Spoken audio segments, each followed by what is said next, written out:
በማንነታችን በውስጣችን መቼም አይጠፋ ምድራችን ላይ አትቀብሩትም ብለው 3 ቀን ድረስ አንጀቱ ተጎልጉሎ ነው ሰው አልቀበርንም እኮ እኛ።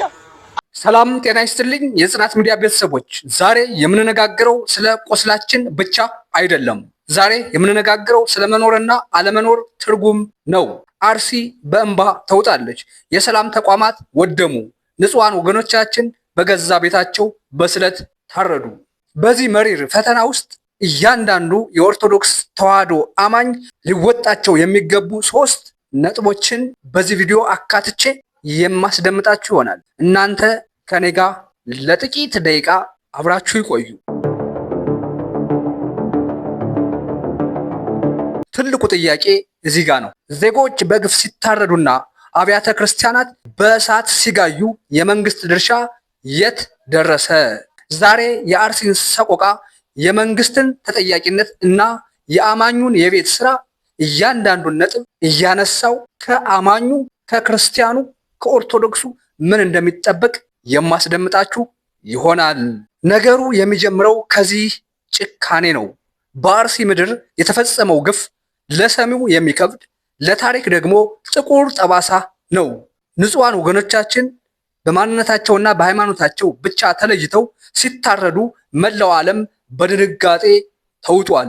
ሲቀጥል እነዚህ ወገኖች አትግደሉን የሚል ድምፅ ለማሰማት እንኳን እድል ሳይሰጣቸው በታጣቂዎች ተጨፍጭፈዋል። ዓለም በሰለጠነችበት በዚህ ዘመን በገዛ ምድርህ እንደ በዓል ተቆጥረህ በሌሊት እሳት ሲለኮስብህ የሚሰማህ ስሜት ምን ሊሆን ይችላል? ይህ በቃላት የማይገለጽ ሰቆቃ ዛሬ አርሲን የደም ምድር አድርጓታል። እዚህ ጋር ትልቁን ጥያቄ ማንሳት እፈልጋለሁ። ለመሆኑ መንግስት ለማን ነው የቆመው? የማንኛውም መንግስት ቀዳሚ ኃላፊነት የዜጎችን ሕልውና እና ደህንነት መጠበቅ ነው። አንድ አማኝ መስቀል ይዞ በሰላም መኖር ካልቻለ፣ አንዲት እናት በደጇ ላይ እሳት ሲለኮስባት የሚታደጋት ከሌለ የመንግስት መኖር ትርጉሙ ምንድን ነው? አሁን ነገሩ አሳሳቢ የሚሆነው መንግስት ስለ ብልጽግና እና ስለ ታላላቅ ፕሮጀክቶች፣ ስለ ምርጫ በሚሊዮን የሚቆጠር ብር ሲያፈስ ለንጹሃን ዜጎች ግን ጥይትና እሳት መትረፉ ትልቅ የታሪክ ተጠያቂነት ያደርጋል። የሰላም ተቋም የሆነችው ቤተክርስቲያን ስትቃጠል ዝም ማለት ሀገርን አሳልፎ ከመስጠት አይለይም። መንግስት የዜጎችን ደም ከመሬት ሊያብስ ሲገባው ዝምታን መምረጡ ለገዳዮች የድፍረት ስንቅ ሆኗቸዋል። ነገሩ በዚህ ብቻ አላበቃም። ቤተክርስቲያን የኢትዮጵያ የጀርባ አጥንት ናት። እሷ ስትቃጠል የታሪክ ማህደር ነው የሚጠፋው። እሷ ስትጠፋ የሀገር ሞራልና ሰላም አብሮ ይናጋል። ዛሬ በአርሲ አድባራት ላይ የነደደው እሳት የኢትዮጵያዊነትን መሰረት ለማጥፋት የተደረገ ሙከራ ነው። አርቲስቶቻችን ዛሬ ዝምታቸውን ሰብረዋል። ወገን ቸላ አትበል የሚለው ጥሪ በየቦታው እየተሰማ ይገኛል። ቤተክርስቲያን ከሌሎች ሀገር የለም የሚለውን እውነት ዓለም ተረድቷታል። ወገን በግፍ እየታረደ ዝም ማለት ወንጀልም መሆኑን የጥበብ ሰዎች እያስተጋቡት ይገኛሉ። ከዚህ ቀጥሎ አንድ እውነት እንይ። በዛ መሪር ስቃይ ውስጥ ያለፉ ወገኖቻችን በሃይማኖታችን መኖር እንፈልጋለን የሚል ጽኑ ልብ አላቸው። ቃል አለን። ክርስቲያን ጉልበቱ አይዝልም። እሳቱ ህንፃውን ቢያወድምም በልብ ውስጥ ያለውን እምነት ግን ማንም ሊያወድመው አይችልም። አማኙ ጉልበቱ የሚታጠፈው ለመውደቅ ሳይሆን ለጸሎትና ለተገፉ ወገን ለመቆም ነው። መስቀል መያዝ በምድራዊ ኃይል ድክመት ቢመስልም ከጀርባው ግን የማይነቀነቅ መለኮታዊ ኃይል አለው።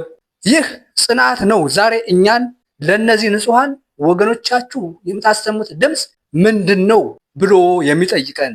3 ትልቅ ፖይንቶችን አማኙ ሊተገብራቸው ይገባል። በዚህ በመከራ ወቅት አማኝ ነኝ የሚል ሁሉ እነዚህን 3 ነገሮች ሊያደርግ ግድ ይለዋል። አንደኛ፣ ለእነዚህ ወገኖች ድምፅ መሆን። ዝምታ የገዳዮች ግብረ አበር ያደርጋል። ለማን አቤት እንበል የሚለው የቅዱስ ፓትርያርኩን ጩኸት ተቀብሎ ለዓለም ማሰማት የመጀመሪያው የክርስቲያን ግዴታ ነው። A voice for Ethiopia Orthodox Christians in Ethiopia. The RC Oromia region of Ethiopia Orthodox Christians have been slaughtered over hundreds. ሁለተኛ ለእነዚህ ወገኖች አይዞህ ባይነት ሊኖረን ይገባል። ዛሬ አርሲ ላይ የተረፉት ወገኖቻችን ከጸሎት በላይ የሚላስ የሚቀመስ የሚለበስ ይፈልጋሉ።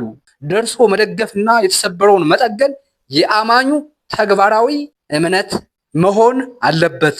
ሶስተኛ፣ አንድነትን ማሳየት። ዛሬ በጎራ መከፋፈል የሚያበቃበት ቀን ነው። የአንዱ ቤተክርስቲያን ሲቃጠል የሁላችንም እንደሆነ አምነን በአንድ መቆም ግዴታችን ነው። እያንዳንዳችን ልብ ልንላቸው ይገባል። በእናንተ ዘንድ ምን ምላሽ አለው? እንደ አማኝ ድርሻችንን እየተወጣን ነው ወይስ መንግስትን እየጠበቅን ዝምታን መርጠናል? ሐሳባችሁን በሰከነና ለሀገር በሚበጅ ቃላት በኮሜንት አጋሩን። ለጽናት ሚዲያ አዲስ ከሆናችሁ ሰብስክራይብ በማድረግ ለእነዚህ ንጹሃን ወገኖች ድምፅ ልንሆን ግድ ይላል። ለተሰዉት ሰማዕታት መንግስተ ሰማያትን፣ ለተረፉት መጽናናትን ይስጥልን። መልካም ትንሣኤ ለሀገራችን። ቸር ያቆየን።